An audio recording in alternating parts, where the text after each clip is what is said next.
Hello everyone, today we have a bit of an update when it comes to the Franklin Armory Title I, and now I apologize that I sound like an 80-year-old smoker, but I am a little bit sick. It is not the you-know-what, thou shall not be named, but we're just going to work through it. You're going to have to deal with a little bit of weird audio because it's coming from my end. So, the Franklin Armory Title I, let's talk about what's going on with this whole deal, why it's important, what is this small update. But before we do, I do want to say thank you to the sponsor of today's video. It is Acre Gold. Acre Gold makes it incredibly easy for you to buy gold from the comfort of your own home. If you're a prepper, doomsday prepper, that kind of thing, like I know a lot of you are, gold might be something on your radar, but you're maybe concerned or confused as to how to get started. Acre Gold is a very palatable way for beginners or experienced users alike to acquire gold at the comfort of your own home at a easy and affordable pace. Now, let's talk about the Franklin Armory Title I. I'm going to be looking off to my left while I read this, and it should also be up on the screen while you are watching this video, but I will have a link in the description down below where you can read all of this information for yourself, and then I will also leave a link to a previous video where I discussed the Franklin Armory Title I and the assault weapon registration period, because today we're not necessarily talking about the assault weapon registration period, we are talking about updates to the California Department of Justice Dros system. Those of you that don't know what that is, it is the dealer record of sale system. It is basically the state's 4473, but it also acts as a registration process that occurs every time you buy any firearm in the state of California.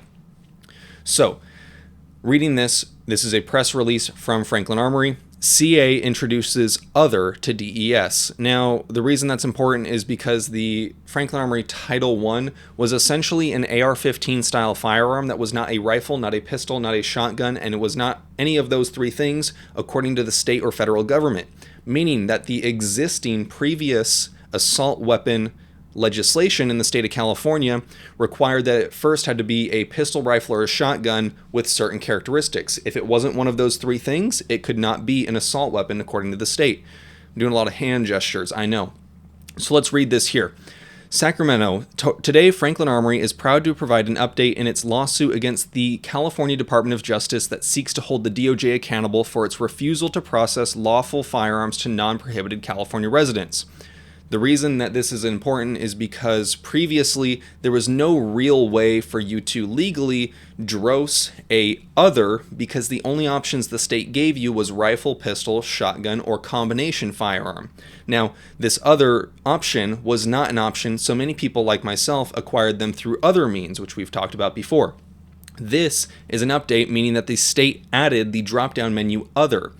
On Monday, in response to the lawsuit brought by Franklin Armory Incorporated and the CRPA, the DOJ unveiled and announced its modification of the Dealer Record of Sale Entry System, DES, otherwise known as Dros. This update modified the DES to include other field for transfer of firearms that previously fell outside the DOJ's pre-programmed parameters dubbed other firearms, a key demand made within the lawsuit. The lawsuit stems in part from the design and implementation of the DES, which is capable of accepting the necessary data required to transfer of firearms deemed others because they did not fall within the DOJ's pre-programmed criteria and the DOJ refusal to provide alternative means to effectuate the transfer of these firearms. What they're saying there means that in some instances previously, there was, for example, a United Arab Emirates was a country of origin that did not exist on the drop-down menu, so the DOJ allowed people who lived or were initially born in the United Arab Emirates a means to complete their registration form by clicking other, or they would click US and then you put it down in the notes. So they created a way to work within the errors of the system.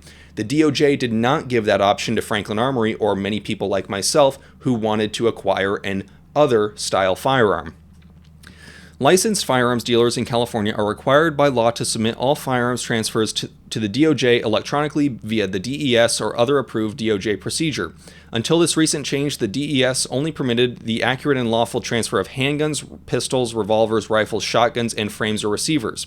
Dealers were prevented from accurately submitting the required information through the DES for these other firearms, and the DOJ offered no alternative means of transfer.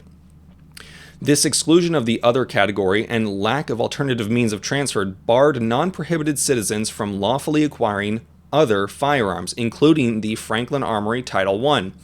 The lawsuit further alleges that despite being placed on notice of this defect, the DOJ intentionally refused to correct the system or provide an alternative means of transfer to delay the lawful processing of the Title I firearms, and concurrently pursued legislation to prohibit the transfer of these firearms to the thousands of Franklin Armory customers who were barred from acquiring their firearms by the DOJ's conduct. Now, myself, I have several deposits down on one of these firearms that I wish to acquire. Many other people did the same, as I did encourage people. Quick housekeeping moment. Many people, or at least one retard on the internet, they felt like I scammed them, that Franklin scammed them by getting them to put down fully refundable $5 deposits on a firearm and then just vanished.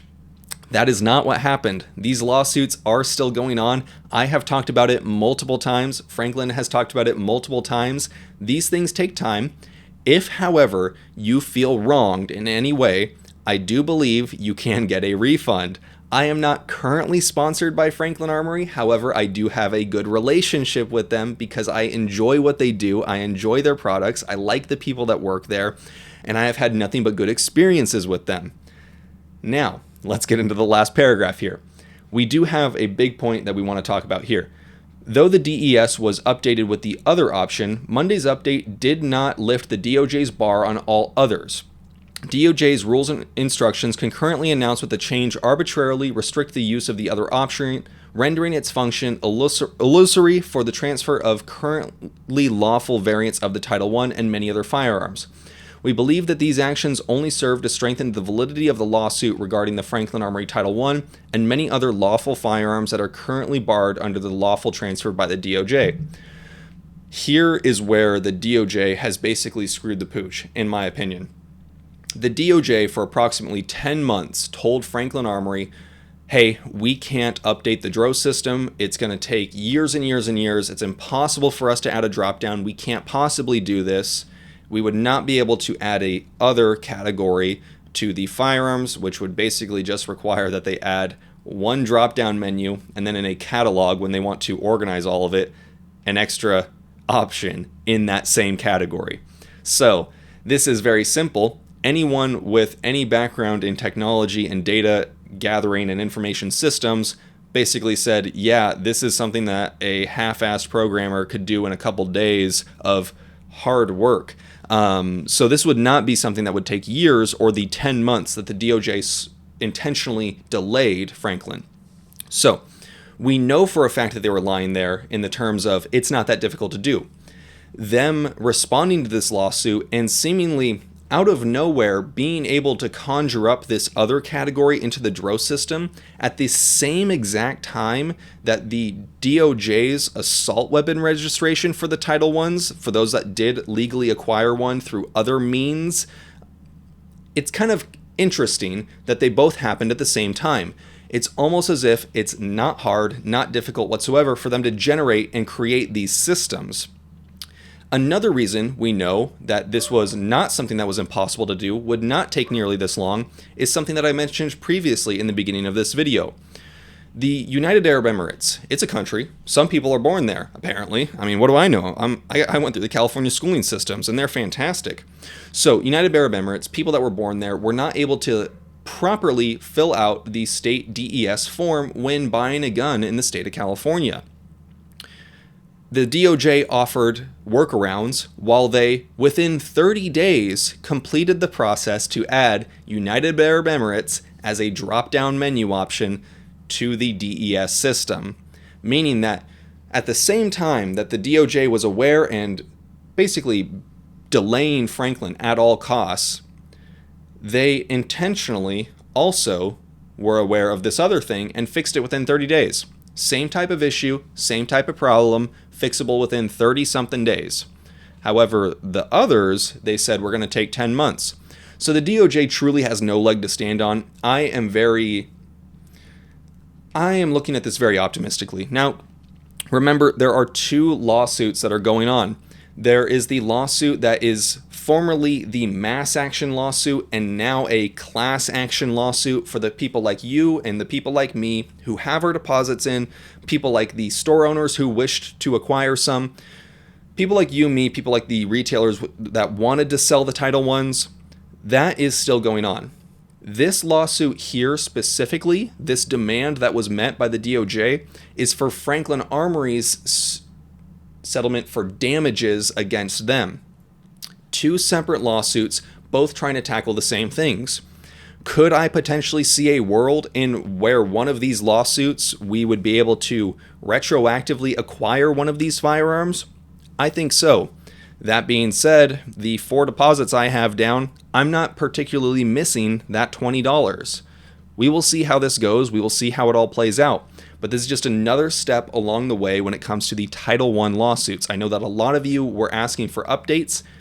This is an update. When it comes to the should you register the other assault weapons that you already acquired, which I made a previous video about, which should be linked down in the description, that's a topic for another day. That's completely up to you. You're going to have to make your own choices as far as whether or not you want to register something as an assault weapon, keeping in mind some guns are already registered. Most guns are already registered if they were bought within the last 6 years. But if you have a gun legally that is not registered in your name in the state of California, that has a lot of inherent value because the government doesn't know about it, and you're not breaking the law to have the government not know about it. What you choose to do that uses the secret third option of crime, that's entirely up to you. I'm not a lawyer. This is not legal advice. But if you want to know more information, I would highly recommend you check out Franklin Armory, check out some of the other videos that I've done about the Title I. If you have questions, drop it down below. There might be a follow-up video to this. Anytime I know more information, I will make you aware of it. You don't got to worry about me. If I have information, I will share it with you. Now, I'm fairly sick right now, but I am going to chug my gorilla mode pre-workout, go hop into the home gym, and get after it. You guys know the drill. Have fun, be safe, stay dangerous. Peace.